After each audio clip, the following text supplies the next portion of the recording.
மனவாட்டியானவர்களுக்கு தேவன் அவருடைய சாயல் ரூம மைகமை ஜீவனை கொடுத்து மைகமிலை கொண்டு போய் சேர்க்கிறார். இந்த முடிவான ரட்சிப்புக்குரியவர்களால் தகுதியை அப்படி அடைய செய்தார்.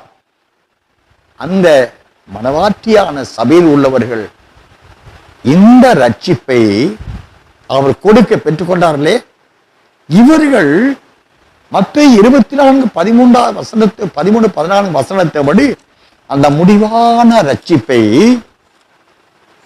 எங்கும் சுற்றி திரிந்து சகல ஜனங்களுக்கும் அதை அறிவிக்க இவர்கள் கட்டளை கொடுக்கப்பட்டவர்கள், கட்டளை பெற்றுக்கொண்டவர்கள். இந்த ராஜ்யத்தில் உள்ளவர்களுக்கு தான் அந்த சுவிசேஷம் கொடுக்கப்பட்டது. அந்த ராஜ்யத்தில் உள்ளவர்களுக்கு தான் இந்த சத்தியம் வளர்ந்து வரும். மற்ற ஒருவருக்கு விளங்க வராது. எசையா தீர்க்கதரிசி புஸ்தகம் 62ஆம் அதிகாரம் 7வது வாசிங்களே. அவர் எருசலேமை ஸ்திரப்படுத்தி பூமியிலே அதை புகழ்ச்சியாக்கும் வரைக்கும். எசையா 52ஆம் அதிகாரம் 7வது வசனம்.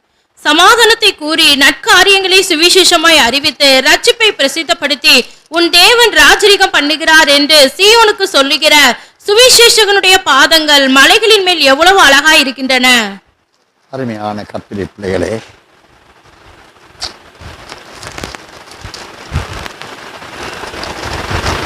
சமாதானத்தை கூறி நற்காரியங்களை சுவிசேஷமாய் அறிவித்து ரட்சிப்பை பிரசித்தப்படுத்தி, எதை பிரசித்தப்படுத்துறாங்க? முடிவான ரட்சிப்பை பிரசித்தப்படுத்தி, அந்த ரட்சிப்பை எப்படி இவங்க பிரசங்கிக்கணும்? உன் தேவன் ராஜரீகம் பண்ணுகிறார் என்று சீயோனுக்கு சொல்லுகிற சுவிசேஷ பாதங்கள் மலைகள் மேல் எவ்வளவு அழகாய் இருக்கிறது. இந்த ரட்சிப்பை குறித்து பிரசங்கிக்கிற, அறிவிக்கிற அந்த ராஜ்யத்தின் புத்திரர்கள், அந்த மனவாட்டியானவர்களுடைய ஊழியம், அவருடைய பாதங்கள் எவ்வளவு அழகாயிருக்கு. இந்த முடிவான காலத்தில் அந்த ஊழியத்தை செய்கிறவர்கள் மலைகளின் பர்வதங்களிலும் மலைகளின் பளவுகளிலும் கண்மலைகளின் வெடிப்புகளிலும் சுற்றி திரிந்து வேட்டையாடுகிற வேட்டைக்காரர்களாக இருக்கிற அவர்களுடைய பாதங்கள் எவ்வளவு அழகா இருக்கு. அப்படின்னு என்னங்க அர்த்தம்? எரேமியா 16ஆம் அதிகாரம் 14வது வாசிங்களே. இதோ நான் மீன் பிடிக்கிற அநேகரை அழைத்தனுப்புவேன், இவர்கள் அவர்களை பிடிப்பார்கள். அதற்கு பின்பு வேட்டைக்காரராகி அநேகரை அழைத்தனுப்புவேன், இவர்கள் அவர்களை எல்லா மலைகளிலும் எல்லா குன்றுகளிலும் கண்மலைகளின் வெடிப்புகளிலும் வேட்டையாடுவார்கள். கண்மலைகளின் வெடிப்புகளில் வேட்டையாடுவார்கள். இவர்களுடைய அறிவிப்பு எப்படியா இருக்கும்? எசேக்கியேல் 33ஆம் அதிகாரம் 1 முதல் 11 வசனமுடைய வாசி. கர்த்தருடைய வார்த்தை எனக்கு உண்டாகி, அவர் மனுபுத்திரனே, நீ உன் ஜனத்தின் புத்திரரோட பேசி அவர்களோட சொல்ல வேண்டியதாவது, நான் தேசத்தின் மேல் பட்டயத்தை வரப்பண்ணுகையில் தேசத்தின் ஜனம் தங்கள் எல்லைகளில் உள்ள ஒருவனை அழைத்து அவனை தங்களுக்கு காவற்காரனாக வைத்த பின்பு இவன் தேசத்தின் மேல் பட்டயம் வருவதை கண்டு எக்காலம் ஊதி ஜனத்தை எச்சரிக்கும் போது எக்காலத்தின் சத்தத்தை கேட்கிறவன் அதை கேட்டும் எச்சரிக்கையாய் இராமல் பட்டயம் வந்து அவனை வாரிக்கொள்ளுகிறது உண்டானால் அவனுடைய இரத்த பலி அவன் தலையின் மேல் சுமரும். அவன் எக்காலத்தின் சத்தத்தை கேட்டும் எச்சரிக்கையாய் இருக்கவில்லை, அவனுடைய இரத்த பலி அவன் பேரிலே சுமரும். எச்சரிக்கையாய் இருக்கிறவனோ தன் ஜீவனை தப்புவித்துக் கொள்ளுவான். காவற்காரன் பட்டயம் வருவதை கண்டும் அவன் எக்காலம் ஊதாமலும் ஜனங்கள் எச்சரிக்கப்படாமலும் பட்டயம் வந்து அவர்களில் யாதொருவனை வாரிக்கொள்ளுகிறது உண்டானால் அவன் தன் அக்கிரமத்திலே வாரிக்கொள்ளப்பட்டான். ஆனாலும் அவன் இரத்த பலியை காவற்காரன் கையிலே கேட்பேன். மனுபுத்திரனே, நான் உன்னை இஸ்ரவேல் வம்சத்தாருக்கு காவற்காரனாக வைத்தேன். ஆகையால் நீ என் வாயினாலே வார்த்தையை கேட்டு என் நாமத்தினாலே அவர்களை எச்சரிப்பாயாக. நான் துன்மார்க்கனை நோக்கி, துன்மார்க்கனே நீ சாகவே சாவாய் என்று சொல்லுகையில், நீ துன்மார்க்கனை தன் துன்மார்க்கத்தில் இராதபடி எச்சரிக்கத்தக்கதாக அதை அவனுக்கு சொல்லாமற் போனால் அந்த துன்மார்க்கன் தன் அக்கிரமத்திலே சாவான். ஆனாலும் அவன் இரத்த பலியை உன் கையிலே கேட்பேன். துன்மார்க்கன் தன் வழியை விட்டு திரும்பும்படி நீ அவனை எச்சரித்தும் அவன் தன் வழியை விட்டு திரும்பாமற் போனால் அவன் தன் அக்கிரமத்திலே சாவான். நீயோ உன் ஆத்துமாவை தப்புவிப்பாய். அருமையான கர்த்தருடைய பிள்ளைகளே, கடந்த நாளிலே சில சம்பவங்களை சார்ந்து அடியான் தேவ சமூகத்திலே ஜெபித்துக் கொண்டிருந்த பொழுது இந்த வேத பகுதியை ஆண்டவர் சொல்லி 7ஆம் வசனம் முதல் 6ஆம் வசனம் முதல், காவற்காரன் பட்டயம் வருவதை கண்டும் அவன் எக்காலம் ஊதாமலும் ஜனங்கள் எச்சரிக்கப்படாமலும் பட்டயம் வந்து அவர்களில் யாதொருவனை வாரிக்கொள்ளுகிறது உண்டானால் அவன் தன் அக்கிரமத்திலே வாரிக்கொள்ளப்பட்டான். ஆனாலும் அவன் ரத்தப்படியை காவற்காரன் கையிலே கேட்பேன். ஆபத்து வருகிறது.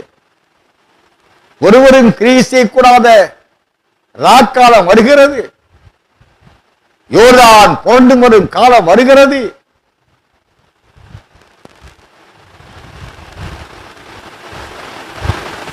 அந்த இதுவரைக்கும் நடந்திராததும் இனிமேல் நடக்காததுமான ஒரு கொடிய காலம் வரப்போகிறது. தானியேல் 12ஆம் அதிகாரம் 1ஆம் வசனம். உன் ஜனத்தின் புத்திரருக்காக நிற்கிற பெரிய அதிபதியாகிய மிகாவேல் அக்காலத்திலே எழும்புவான். யாதொரு ஜாதியாரும் தோன்றினது முதல் அக்காலம் மட்டும் உண்டாயிராத ஆபத்து காலம் வரும். அக்காலத்திலே புஸ்தகத்தில் எழுதியிருக்கிறவர்களாக காணப்படுகிற உன் ஜனங்கள் அனைவரும் விடுவிக்கப்படுவார்கள். மத்தேயு 24ஆம் அதிகாரம் 21, 22 வசனங்கள். ஏனெனில் உலகம் உண்டானது முதல் இதுவரைக்கும் சம்பவித்திராததும் இனிமேலும் சம்பவியாததுமான மிகுந்த உபத்திரவம் அப்பொழுது உண்டாயிருக்கும். அந்நாட்கள் குறைக்கப்படாதிருந்தால் ஒருவனாகிலும் தப்பி போவதில்லை. தெரிந்து கொள்ளப்பட்டவர்களின் நிமித்தமோ அந்த நாட்கள் குறைக்கப்படும். மல்கியா 3ஆம் அதிகாரம் 2 முதல் 4. ஆனாலும் அவர் வரும் நாளை சகிப்பவன் யார்? அவர் வெளிப்படுகையில் நிலை நிற்பவன் யார்? அவர் புடமிடுகிறவனுடைய அக்கினியை போலவும் வண்ணாருடைய சவுக்காரத்தை போலவும் இருப்பார். அவர் உட்கார்ந்து வெள்ளியை புடமிட்டு சுத்திகரித்துக் கொண்டிருப்பார். அவர் லேவியின் புத்திரரை சுத்திகரித்து அவர்கள் கர்த்தருடையவர்களாய் இருக்கும் படிக்கும் நீதியாய் காணிக்கையை செலுத்தும் படிக்கும் அவர்களை பொன்னை போலவும் வெள்ளியை போலவும் புடமிடுவார். இப்படிப்பட்ட ஒரு கொடிய காலம் ஆபத்து வரப்போகிறது என்பதை இந்த காவற்காரன் அறிந்தும் இந்த மணவாட்டி சபை அறிந்தும் இந்த மணவாட்டி சபையில் ஊழியர்கள் விசுவாசிகள் அறிந்தும் அதை எக்கால ஊதாமல் ஜனங்கள் எச்சரிக்கப்படாமல்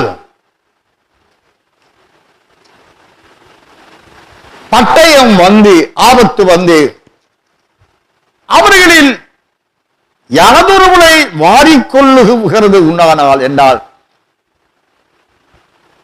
யாராவது ஒருவர் ஆபத்தில் சிக்கி அழிந்து போவான் என்றால் அவன் தன் அக்கிரமத்தில் வாரிக்கொள்ளப்பட்டான். அவன் பாவத்திலே சத்தான். ஆனாலும் இந்த காவற்காரன் அவனுக்கு வரும் ஆபத்தை அறிவித்திருந்தால் அவன் மனம் திரும்பி இருப்பான். இவன் காவற்காரன் அவனுக்கு அவன் ஆத்மாவுக்கு அக்கினியும் கந்தகமுமான நியாய தீர்ப்பு வரப்போது என்பதை அவனுக்கு அறிவித்திருந்தால் அவன் மனம் திரும்பி இருப்பான். அப்பொழுது அவன் இரத்த பலிக்கு இந்த காவற்காரன் தப்பியிருப்பான்.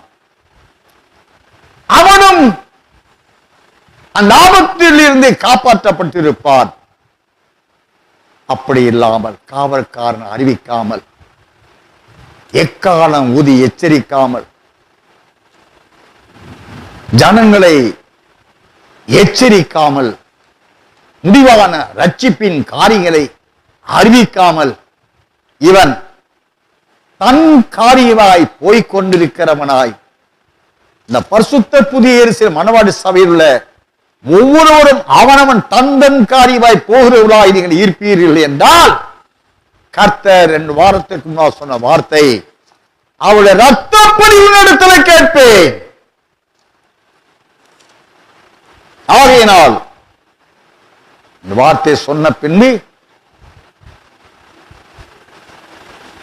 அடியான் என்னுடைய தலையில 2 கையை வைத்துக் கொண்டு, ஆண்டவர், உண்மையில் நடந்த சம்பவங்க, என் தலையில 2 கையை வைத்துக் கொண்டு, ஆண்டவரே, சபையில் உள்ள சில ஊழியர்கள், சில விசுவாசி நிமித்தமாய் நான் ஏற்கனவே பாரசம் வந்து கண்ணீர் விட்டு கதறிக் கொண்டிருக்கிறேன்.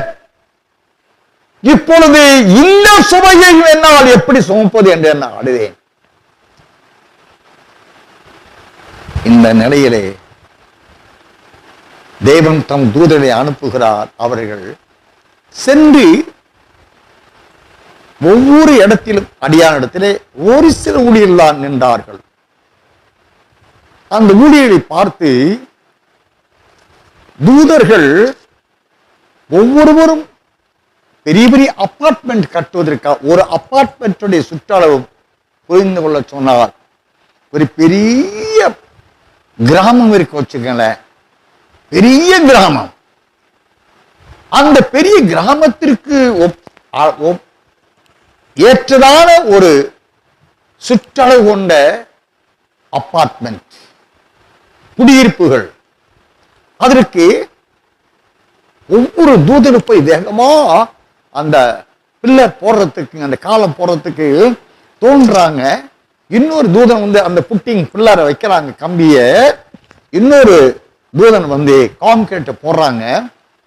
இந்த அளவுக்கு, இதுக்கு மேல போனா ரூம்ஸ் தானே இருக்கும். இந்த கிரவுண்ட் ஃப்ளோர் கார் பார்க்கிங் பார்க்கணும் அந்த அபார்ட்மெண்ட்டுக்கு. அந்த அளவு போட்டுட்டு அருமையான சொன்னாருங்க, இனிமேல் இதற்கு மேலே கட்டடம் கட்டுவது கட்டடம் கட்டும் சிற்பினி, கட்டடம் கட்டிடும் சிற்பினிகள் என்று கடுமையான சத்தத்தில் ஆண்டவர் சொன்னார். கர்த்தருடைய பிள்ளைகளே, ஆபத்து நெருங்கியிருக்கிறது. அந்திக்கிறிஸ்து காலம் நெருங்கியிருக்கிறது. இந்த நாட்களிலே அது குறித்த சத்தியங்களை இந்த ராஜ்யத்தின் புத்திரர்களுக்கு அறிவிக்கப்பட்டிருக்கிறது. என்றா ரோமர்களே நிருபம் 8ஆம் அதிகாரம் 23, 24 வசனங்களை வாசிக்கிற பொழுது, ராஜ்யத்தின் புத்திரர்கள், அதாவது தேவனுடைய புத்திரர்கள் வெளிப்பட சர்வ சிருஷ்டியும் ஏகமாய் தவித்துக் கொண்டிருக்கிறது என்று வாசிக்கிறோம். ஆவியின் முதல் பலன்களை பெற்றான நாம் நம்முடைய சரீர மீட்பாய் புத்திர சுவிகாரம் வருவதற்கு பாரம் சுமந்து தவிக்கிறோம் என்று ஆவியானவர் எழுதுகிறார். வாசிங்க. ஆகையால் நமக்கு தெரிந்திருக்கிறபடி இதுவரைக்கும் சர்வ சிருஷ்டியும் ஏகமாய் தவித்து பிரசவ வேதனைப்படுகிறது. அதுவும் அல்லாமல் ஆவியின் முதற் பலன்களை பெற்ற நாமும் கூட நம்முடைய சரீர மீட்பாகிய புத்திர சுவிகாரம் வருகிறதற்கு காத்திருந்து நமக்குள்ளே தவிக்கிறோம். அருமையான கர்த்தருடைய பிள்ளைகளே, இந்த ராஜ்யத்தின் புத்திரர்கள், இந்த தேவனுடைய புத்திரர்கள் அப்படின்னா யாருங்க? நான் அவர்களுக்கு தேவனாயிருப்பேன், அவர்கள் என் ஜனங்களாயிருப்பார் சொன்னார்ல. யாரு? வெளிப்படை 21:3 சொன்னார்ல. 2ஆம் வசனத்தில் சொல்லப்பட்ட பரிசுத்த புதிய எருசலேமாகிய நகரம் என்ற மணவாட்டியை போல தன்னை, தன் புருஷனுக்காக அலங்கரிக்கப்பட்ட மணவாட்டியை போல தன்னை ஆயத்தப்படுத்தின அந்த மணவாட்டி சபையினர் இருக்கிறாங்களே, அவர்கள் தான் ஜெயம் பெற்றவர்கள். அவர்களைத்தான் இவர்களின் ஜனங்கள், நான் ஒரு தேவன். வெளிப்படுத்த 21:7 படி ஜெயம் கொள்ளுகிறவன் தான் அவனுக்கு நான் தேவனா இருப்பேன், அவர்கள் எனக்கு குமார்த்தியரா இருப்பான்னு சொல்றாரு. அவர்கள் வெளிப்பட இந்த சர்வ சிருஷ்டி ஏகமாய் தவித்து காத்து கொண்டு இருக்கிறது என்ற அவர்களை எழுப்பிதான், அவர்கள் மூலமா தான் இந்த முடிவான ரட்சிப்பு உலகம் எங்கும் சகல ஜாதிகள் பிரசங்கிக்கப்பட வேண்டுங்க. இந்த வீடியோ உங்களுக்கு பிடிச்சிருந்தா லைக் பண்ணுங்க, உங்க நண்பர்களுக்கும் ஷேர் பண்ணுங்க, அப்படியே நம்ம சேனலுக்கும் சப்ஸ்கிரைப் பண்ணிடுங்க. நன்றி. அடுத்த வீடியோவில் சந்திப்போம்.